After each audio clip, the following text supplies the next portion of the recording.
अस्सलाम वालेकुम।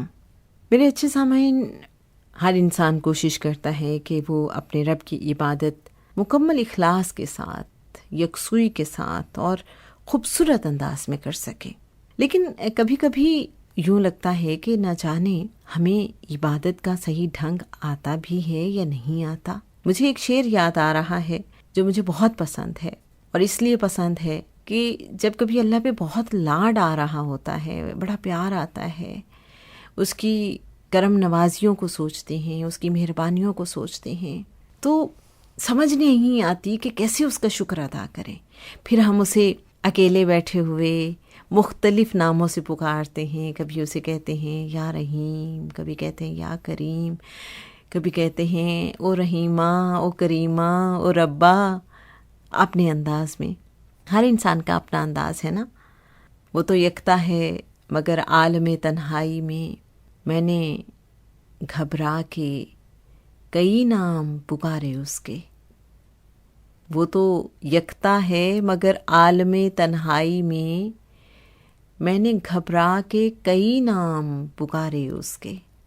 तो कभी इंसान जब किसी घबराहट का शिकार होता है, किसी परेशानी में होता है, तब भी वो उसे मुख्तलिफ नामों से पुकारता है। कभी कहता है या रहीम रहम करते, या करीम करम करते, फिर वो कुछ और सोचता है, या रहमान कहता है। रूहानी स्कॉलर जनाब सैयद सरफराज अहमद शाह साहब से सवाल किया गया कि रब की इबादत का खूबसूरत तरीक़ा कौन सा है। हमेशा की तरह बहुत ही प्यारे अंदाज में जनाब सैयद सरफराज अहमद शाह साहब ने इल्म के मोती यूं बिखेरे। आप अपने कमरे में बैठे हैं, एक शख्स दरवाज़ा खोलता है और कहता है अस्सलाम वालेकुम, आप ठीक हैं? मेरे लायक कोई खिदमत? वो रोज़ इसी तरह करता है, हत्ता कि एक रोज़ आप उससे पूछने पर मजबूर हो जाते हैं कि भाई क्या कोई काम है मुझसे? वो कहता है जनाब मैं तो आपकी मोहब्बत में आपको सलाम करने के लिए हाजिर होता हूँ। वो अपना मामूल जारी रखे हुए है। किसी रोज़ आप दोबारा उससे दरियाफ्त करते हैं कि भाई कोई काम है तो बताओ। इस बार भी उसका जवाब यही होता है कि हुजूर मैं तो आपकी ज़ियारत के लिए आता हूँ। तब उसकी उस मोहब्बत की वजह से आप अपने घर वालों को ताकीद करते हैं कि इसका ख्याल रखा करो, इसकी कोई ज़रूरत हो तो इसका ध्यान करना।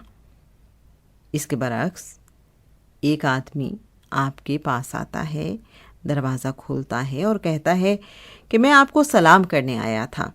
इसके फ़ौरन बाद फरमाइश करता है कि ज़रा 10 रुपये तो दीजिएगा। अगले रोज़ वो सलाम करने के बाद 20 रुपये मांगता है और इस आदत को मामूल बना लेता है। एक दिन आएगा कि आप उसके इस रवैये से चिढ़ जाएंगे कि इसने ये क्या तमाशा बना रखा है। अगर रब ताला को इसलिए याद करें कि आप उससे प्यार करते हैं और उसकी इबादत इसलिए करें कि वो रब है और लायक इबादत है, तो फिर रब ताला आपकी ज़रूरियात का अज़ खुद ख्याल करेगा। लेकिन अगर आप ये सोचकर नमाज पढ़ते या कोई वजीफ़ा करते हैं कि इससे आपकी कोई हाजत पूरी हो जाएगी, तो इस तरह आपका काम तो हो जाएगा, लेकिन फिर रब आपको नहीं मिलेगा, क्योंकि आपने तो रब ताला के साथ कॉन्ट्रैक्ट किया था कि मैं तेरी इबादत करूँगा, तू मेरा फलां काम कर देना। आप रब ताला की इबादत इस नीयत से ना कीजिए कि उससे आपकी फलां मुश्किल हल हो जाए, बल्कि उससे रब और लायक इबादत समझकर उसकी इबादत करें। तब वो आपको पूरी तरह लुक आफ्टर करेगा। बड़े शाह साहब ने मुझे वुज़ू के दौरान जो लफ्ज़ पढ़ने को बताया था वो दरअसल इसमें आज़म था।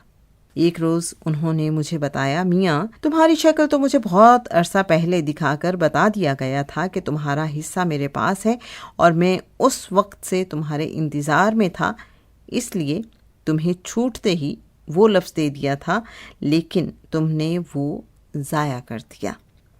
मैंने कहा सरकार मुझे इसमें आज़म से क्या लेना देना, मैंने कौन सा उसकी मदद से कोई दुनियावी काम लेने थे।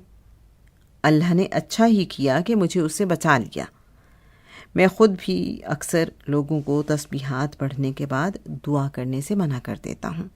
تاکہ تسبیح مزدوری کی شکل اختیار نہ کرنے پائے بلکہ عبادت ہی رہے۔ انسان کے پاس دعا کے لیے آپشن ہے، وہ چاہے تو اس سے دنیا جیسی حقیر چیز مانگ لے اور چاہے تو وہ مانگ لے جس کا رب تعالیٰ نے وعدہ نہیں کیا۔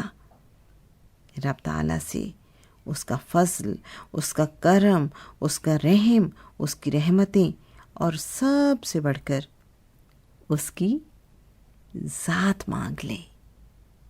جی میرے اچھے سامعین، تو ہم نے اس سوال اور جواب میں یہ سیکھا کہ رب تعالیٰ کو کسی غرض کے لیے نہ پکارا جائے، بے لوث ہو کے پکارا جائے، اس کی محبت میں اس کو یاد کیا جائے، اس کی عبادت کی جائے، اور جب ہم کوئی وظیفہ کریں تو اس کے بعد دعا نہ کریں تاکہ ہمارا وہ وظیفہ مزدوری نہ بن جائے۔ اور پھر ہم نے یہاں یہ بھی سیکھا کہ اللہ سے اگر کچھ مانگنا ہی ہے تو کیوں نہ اللہ سے اللہ کو مانگ لیا جائے۔ حوالہ کتاب لوح فقیر، پیج نمبر 63۔